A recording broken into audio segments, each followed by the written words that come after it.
Hello दोस्तों, welcome back to my channel real lifestyle में आपका बहुत बहुत स्वागत है। सभी को नमस्कार, गुड इवनिंग।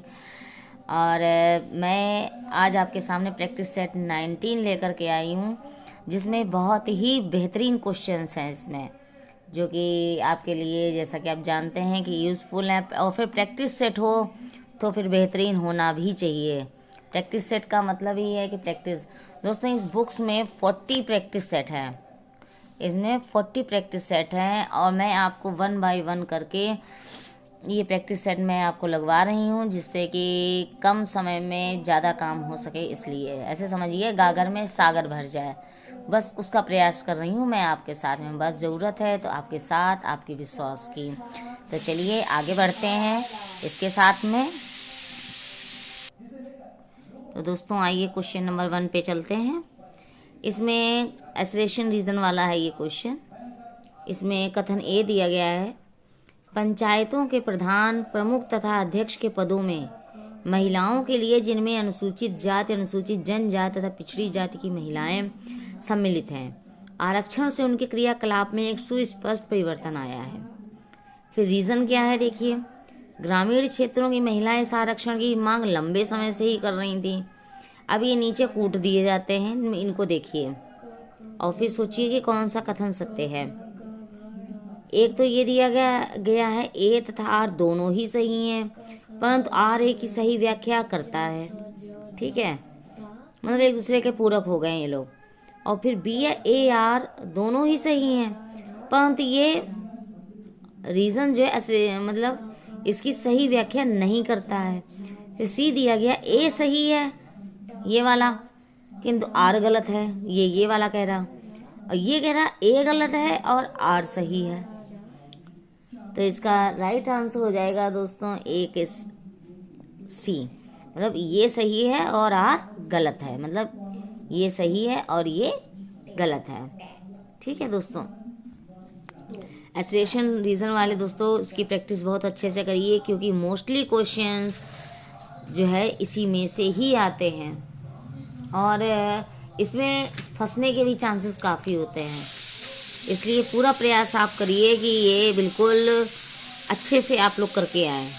ठीक है, 4-5 तो आपको देखने को मिलेंगे ही, ऐसे समझिए आप।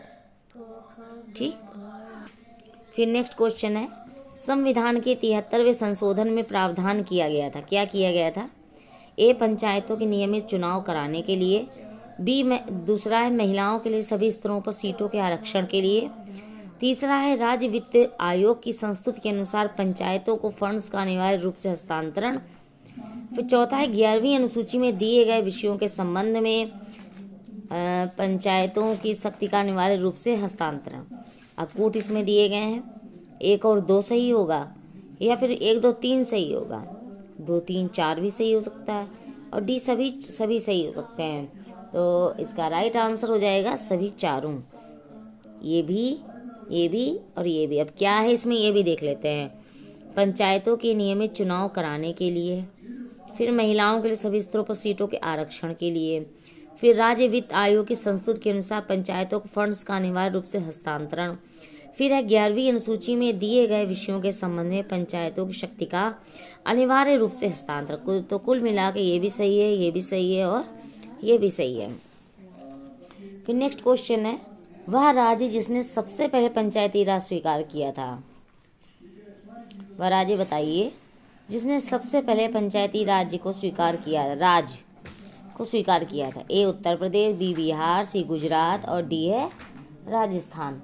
तो इसका राइट आंसर हो जाएगा राजस्थान। सबसे पहले पंचायती राज किसने स्वीकार किया? राजस्थान ने।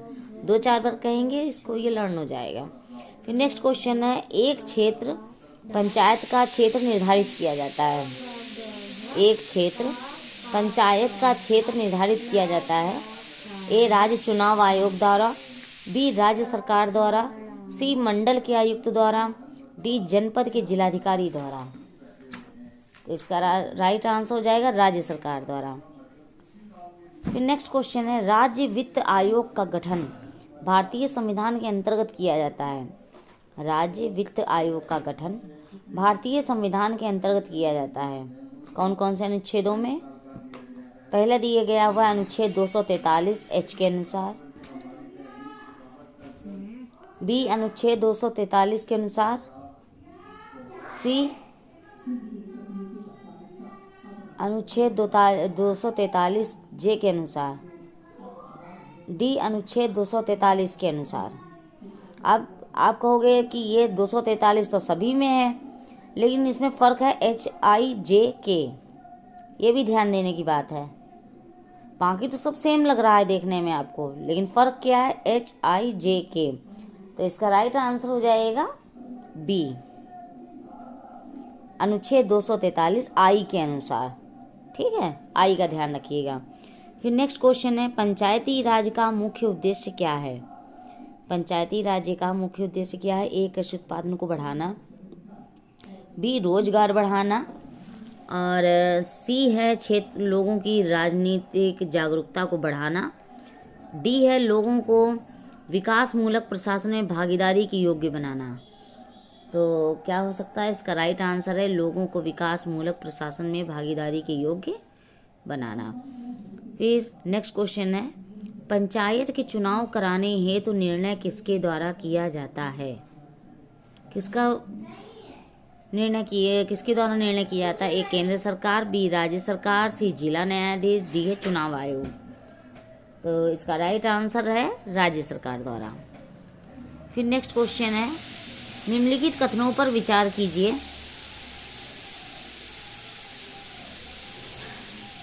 निम्नलिखित कथनों पर विचार कीजिए। पहला है, भारत के संविधान के भाग 11 में, नवे में पंचायतों से संबंधित उपबंध और उसे संविधान 73वें संशोधन अधिनियम 1992 द्वारा अंततः स्थापित किया गया है।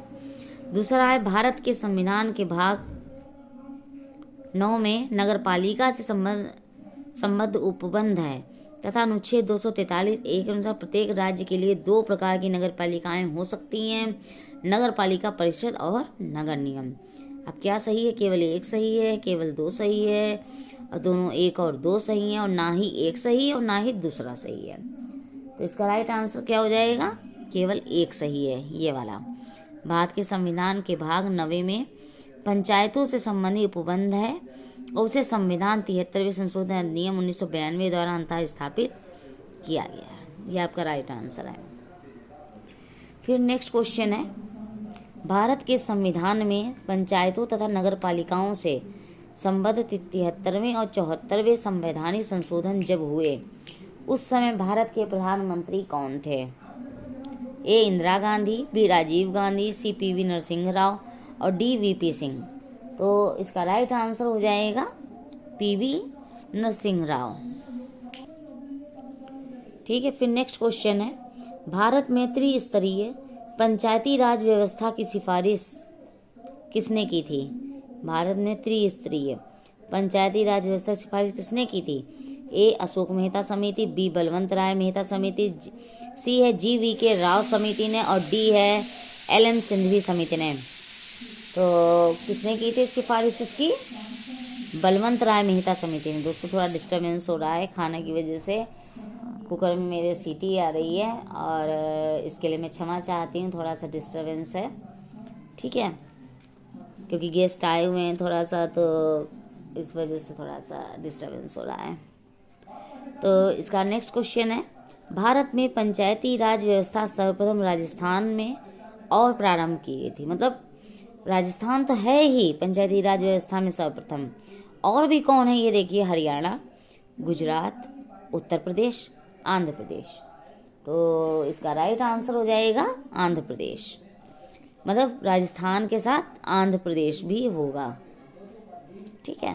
फिर नेक्स्ट क्वेश्चन है, पंचायती राज व्यवस्था में न्याय पंचायतों को किसी को बंदी बनाए जाने की सजा देने का अधिकार निम्न में से किस राज्य में है? ए, बिहार, बी, जम्मू कश्मीर, सी, महाराष्ट्र, और डी है पश्चिम बंगाल। तो इसका राइट आंसर हो जाएगा बिहार। नेक्स्ट क्वेश्चन है, निम्न राज्यों में से किसमें पंचायती राज संस्था नहीं है? ए, असम, बी, केरल, सी नागालैंड, डी त्रिपुरा। तो इसका राइट आंसर हो जाएगा नागालैंड। पंचायती राज संस्था कहाँ नहीं है? नागालैंड में नहीं है। फिर नेक्स्ट क्वेश्चन है, भारत में पंचायती राज प्रणाली का शुभारंभ कब और कहाँ हुआ था? मोस्ट इम्पॉर्टेंट है दोस्तों ये क्वेश्चन, ध्यान दीजिएगा इस बात पे। भारत में पंचायती राज प्रणाली का शुभारंभ कब और कहाँ हुआ था? ए 5 जुलाई 1957 फैजाबाद उत्तर प्रदेश। फिर नेक्स्ट है ऑप्शन 2 अक्टूबर 1959 में नागौर राजस्थान में, सी 14 नवंबर 1959 अहमदाबाद गुजरात, और डी है 3 दिसंबर 1960 भोपाल मध्य प्रदेश। तो इसका राइट आंसर हो जाएगा बी 2 अक्टूबर 1959 नागौर राजस्थान में। फिर नेक्स्ट क्वेश्चन है, पंचायती राज की अनुशंसा किसने की थी? पंचायती राज की अनुशंसा किसने की थी? ए भारत सरकार अधिनियम 1935, बी क्रिप्स मिशन 1942, सी भारत का स्वतंत्रता अधिनियम 1947, डी है बलवंत राय मेहता समिति की रिपोर्ट 1957 में। तो इसका राइट आंसर हो जाए बलवंत राय मेहता समिति की रिपोर्ट 1957। फिर नेक्स्ट क्वेश्चन है, संविधान के 73वें संशोधन द्वारा पंचायतों को निर्दिष्ट किए जाने वाले कार्य निम्नलिखित में से वर्णित है? ए 11वीं सूची में, बी 10वीं सूची में, सी 13वीं सूची में, और डी है 12वीं सूची में। ठीक है, तो इसका राइट आंसर हो जाएगा 11वीं सूची में। फिर नेक्स्ट क्वेश्चन है, भारतीय संविधान का 73वां संशोधन प्रावधान करता है? ये भी अच्छा क्वेश्चन है, मतलब पूरी जानकारी रखिए इसको लेकर के। पहली बार पंचायत राज का, दूसरी बार है पंचायतों पर प्रशासकीय नियंत्रण हटाने का, सी है पंचायत चुनावों की विधि में परिवर्तनों का, डी है पंचायत चुनावों को आदेशात्मक तथा लोकसभा एवं विधानसभा चुनावों के समकक्ष बनाने का। तो इसका राइट आंसर हो जाएगा डी। फिर नेक्स्ट क्वेश्चन है, पंचायती राज व्यवस्था में से निम्न में से कौन सी समिति संबद्ध नहीं है? एक अशोक मेहता समिति, बी के आर वी राव समिति, सी है संथानम समिति, और डी है बी आर मेहता समिति। तो इसका राइट आंसर हो जाएगा वी के आर वी राव समिति। फिर नेक्स्ट क्वेश्चन है, पंचायती राज को संवैधानिक स्थिति प्रदान करने की संस्तुति निम्न में से किस कमेटी द्वारा की गई थी? पंचायती राज को संवैधानिक स्थिति प्रदान करने की संस्तुति निम्न में से किस कमेटी द्वारा की गई थी? A LM Singhvi committee, B Balwant Rai Mehta committee, C Rao committee, D Ashok Mehta committee. तो इसका राइट आंसर हो जाएगा LM सिंघवी कमेटी। फिर नेक्स्ट क्वेश्चन है, संविधान के प्रावधानों के अंतर्गत पंचायत चुनाव कराने का निर्णय किया जाता है? संविधान के प्रावधानों के अंदर पंचायत चुनाव कराने का निर्णय किया जाता है? ए केंद्र सरकार द्वारा, बी राज्य सरकार द्वारा, सी भारत के चुनाव आयोग द्वारा, और डी है राज्य चुनाव आयोग द्वारा। तो इसका राइट आंसर हो जाएगा राज्य सरकार द्वारा। फिर नेक्स्ट क्वेश्चन है, स्थानीय शासन की निम्न में से कौन सी विशेषता नहीं है? ए वैधानिक स्थिति, बी स्थानीय समुदाय की भागीदारी, सी है केंद्रीय नियंत्रण, और डी है कर आरोपित कर वित्त प्राप्त करने की शक्ति। तो इसका राइट आंसर हो जाएगा सी केंद्रीय नियंत्रण।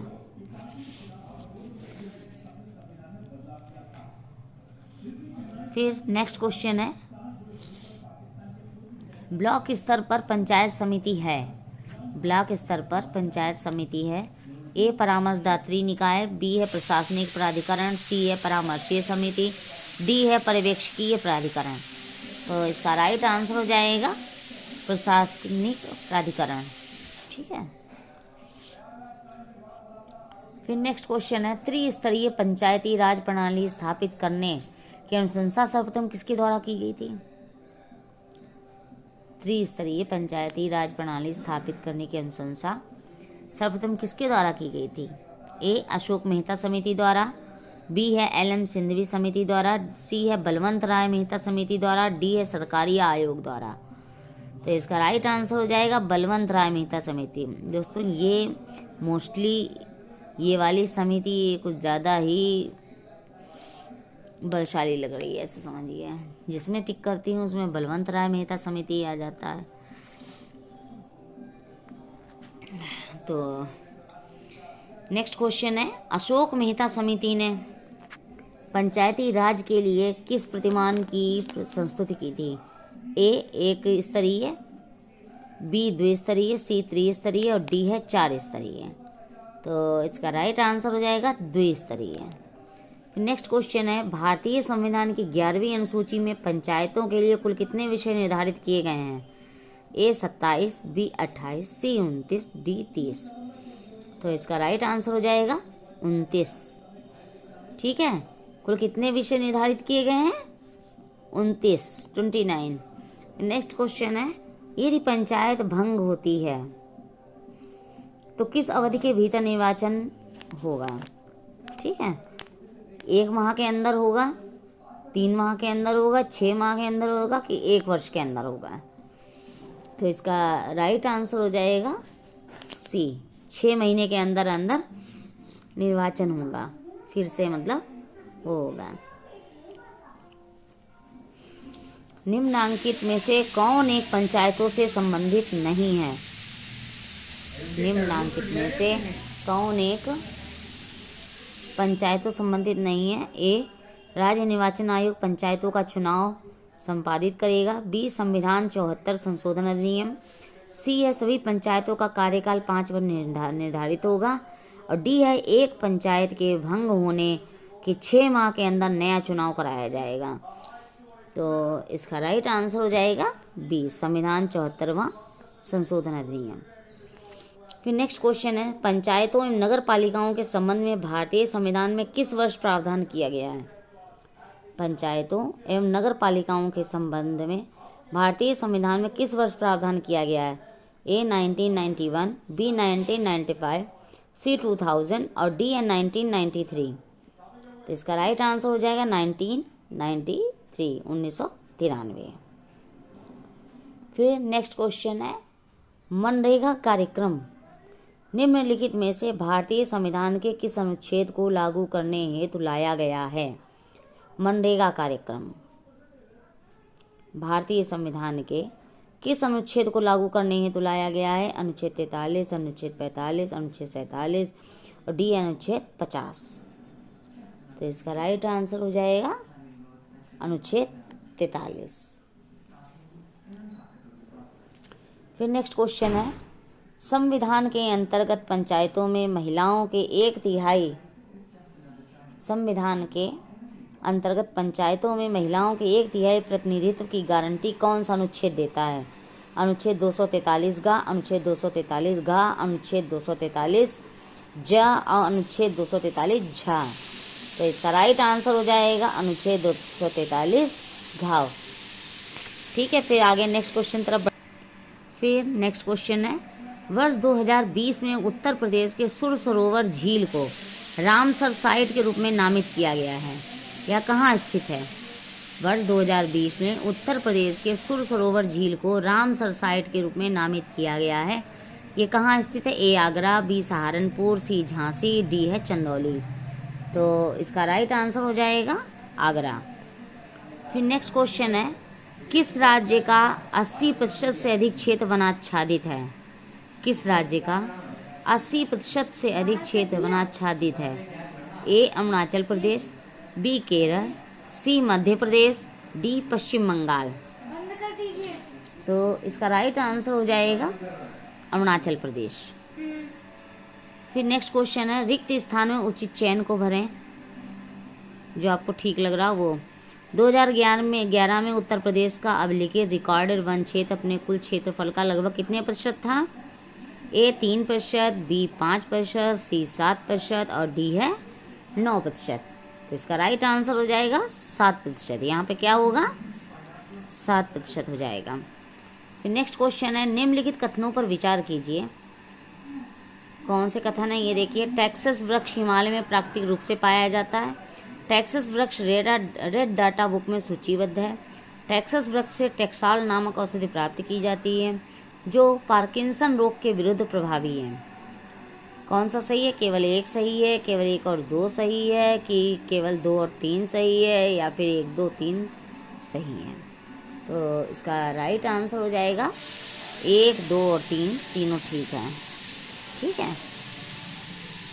नेक्स्ट के क्वेश्चन है, वन अनुसंधान संस्थान कहाँ स्थित है? वन अनुसंधान संस्थान कहाँ स्थित है? ए नागपुर, बी मैसूर, सी देहरादून, डी एर्नाकुलम। इसका राइट आंसर हो जाएगा सी देहरादून। वन अनुसंधान संस्थान कहाँ स्थित है? देहरादून। अच्छा क्वेश्चन है ये। फिर नेक्स्ट क्वेश्चन है, निम्न में से किसे चिपको आंदोलन का नेता माना जाता है? भाई ये भी बहुत मोस्ट इम्पॉर्टेंट क्वेश्चन है भाई, ठीक है। इसी टाइप के क्वेश्चंस आप देखने को पाएंगे सीटेट में। निम्न में से किसे चिपको आंदोलन का नेता माना जाता है? गेस करके देखिए, आपको भी पता होगा ये। आपने जब आप सीटेट की तैयारी कर रहे हैं, कंपटीशन में लगे हुए हैं, तो जाहिर सी बात है इसका आंसर भी आपको पता होगा। गेस करिए जब तक मैं बताती हूँ। ए मेधा पाटेकर, बी बाबा आमटे, सी सुंदरलाल बहुगुणा, डी किरण बेदी। तो इसका राइट आंसर हो जाएगा क्या? राइट इसका आंसर है सुंदरलाल बहुगुणा। फिर नेक्स्ट क्वेश्चन है, 5 मौसमों का बाग स्थित है। 5 मौसमों का बाग कहाँ स्थित है? डल झील के समीप, बी महरौली के समीप, सी शांत घाटी के समीप, और डी है ऊटी के समीप। तो इसका राइट आंसर हो जाएगा महरौली के समीप, महारौली के समीप है। फिर नेक्स्ट क्वेश्चन है, निम्नलिखित राज्यों पर विचार कीजिए। अरुणाचल प्रदेश है, हिमाचल प्रदेश हो गया, 3 मिजोरम हो गया। तो इसका कोड जो दिए गए हैं वो देखिए, केवल 1, केवल 2 और 3, सी केवल 1 और 3, और डी है 1, 2 और 3। तो इसका राइट आंसर हो जाएगा सी 1 और 3, ये होगा और ये हो जाएगा अरुणाचल प्रदेश और मिजोरम। फिर नेक्स्ट क्वेश्चन है, राष्ट्रीय वन नीति में भारत के कुल भौगोलिक क्षेत्र के कितने प्रतिशत पर वन रखने का लक्ष्य है? 1/4, आधा, 5वें, 1/3। तो इसका राइट आंसर हो जाएगा 1/3, ठीक है। भारत के कुल भौगोलिक क्षेत्र के कितने प्रतिशत पर वन रखने का लक्ष्य है? 1/3। फिर नेक्स्ट क्वेश्चन है, निम्न में से कौन सा भारत में निर्वनीकरण का प्रभाव नहीं है? ए हिमालय में जल स्रोतों का सूखना, बी जैव विविधता की हानि, सी नगरीकरण, और डी है मृदा अपरदन। तो इसका राइट आंसर हो जाएगा नगरीकरण। फिर नेक्स्ट क्वेश्चन है, एल्युमिनियम हरी धातु है, मतलब एस्टेशन रीजन वाला क्वेश्चन है ये। फिर रीजन क्या है? वह लकड़ी का स्थान लेकर वनों को बचाती है। अब देखिए क्या, वही पिछली बार की तरीके से दोनों ही सही हैं, ये इसकी सही व्याख्या। फिर कह रहे हैं ए और आर दोनों सही, परंतु आर ए की सही व्याख्या नहीं है। सी है ए गलत है परंतु आर सही है, और डी है ए सही है किंतु आर गलत है। तो इसका राइट आंसर हो जाएगा डी, ए सही है और आर गलत है। मतलब ये सही है, एल्युमिनियम हरी धातु है, लेकिन ये गलत है कि वह लकड़ी का स्थान लेकर वनों को बचाती है। फिर नेक्स्ट क्वेश्चन है, भारत में मैंग्रोव का दूसरा सबसे बड़ा क्षेत्र पाया जाता है। भारत में मैंग्रोव का दूसरा सबसे बड़ा क्षेत्र पाया जाता है। ए अंडमान एवं निकोबार तट के सहारे, बी आंध्र प्रदेश तट के सहारे, सी गुजरात तट के सहारे, डी उड़ीसा तट के सहारे। तो इसका राइट आंसर हो जाएगा सी गुजरात तट के सहारे। भारत के उड़ीसा क्षेत्रों में से क्वेश्चन ये वाला है, भारत के निम्नलिखित क्षेत्रों में से किस एक में मैंग्रोव वन, सदापर्णी वन और पर्णपाती वनों का संयोजन है? ए उत्तर तटीय आंध्र प्रदेश, बी दक्षिण पश्चिम बंगाल, सी दक्षिण सौराष्ट्र, और डी अंडमान और निकोबार द्वीप समूह। तो इसका राइट आंसर हो जाएगा डी। फिर नेक्स्ट क्वेश्चन है, इस पर विचार करना है। विश्व वन्य जीव कोष की स्थापना 1961 में हुई। दूसरा है, जुलाई 2000 में उड़ीसा के नंदन वन अभ्यारण्य में 13 शेरों की मृत्यु का कारण ट्राइपनोसोमियासिस रोग रहा है। फिर तीसरा है, यूकेलिप्टस वृक्ष को पारिस्थितिक मित्र कहा जाता है। डी है, भारत का सबसे बड़ा जीवनशाला कोलकाता में अवस्थित है। कौन सा कथन सही? 1 2 3, 2 3 4, 1 2 4, 1 2। तो इसका राइट आंसर हो जाएगा सी 1 2 और 4, मतलब ये सही है, ये और ये। एक तो क्या है, विश्व वन्य जीव कोष की स्थापना 1961 में, ये सही है। दूसरा, जुलाई 2000 में उड़ीसा के नंदन वन अभ्यारण्य में 13 शेरों की मृत्यु का कारण ट्राइपैनोसोमियासिस रोग से हुई थी। तीसरा है, भारत का सबसे बड़ा जीवनशाला कोलकाता में अवस्थित है। फिर नेक्स्ट क्वेश्चन है, किस देश में कुल का सर्वाधिक प्रतिशत वन आच्छादित है? A Japan, B Indonesia, C Suriname, D Guyana. तो इसका राइट आंसर हो जाएगा सी सूरीनाम। फिर नेक्स्ट क्वेश्चन है, भारत में निम्नलिखित में से किस एक वन प्ररूप में सागौन टीक एक प्रभावी वृक्ष स्पीसीज है? एक उष्णकटिबंधीय आर्द्र पर्णपाती वन, और बी है उष्णकटिबंधीय वर्षावन, और फिर नेक्स्ट है उष्णकटिबंधीय कटीली झाड़ी वन, और डी है घास स्थल युक्त शीतोष्ण वन। तो इसका राइट आंसर हो जाएगा, आइए देखते हैं, इसका राइट आंसर है, इसका ये वाला है, इसका राइट आंसर है ए उष्णकटिबंधीय आर्द्र पर्णपाती वन। और आप सोच रहे होंगे दोस्तों कि ये क्यों मैं नहीं पढ़ा रही हूँ, क्योंकि ये सब आप पढ़ चुके हैं, मैं इनको देखिए पढ़ा चुकी हूँ कि यदि आप हिमालय से होकर यात्रा करते हैं तो आपको वहाँ किस पाद से उतरते हैं, है ना। ये इस तरीके के क्वेश्चंस आप मेरे देख चुके होंगे, मेरे जो पिछले वीडियो पढ़े हुए हैं उनमें, इसीलिए इस पर टिक भी लगा हुआ है।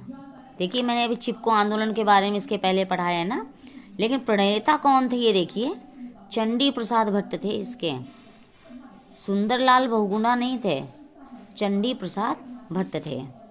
प्रणेता की बात हो रही है यहाँ पे, ठीक है।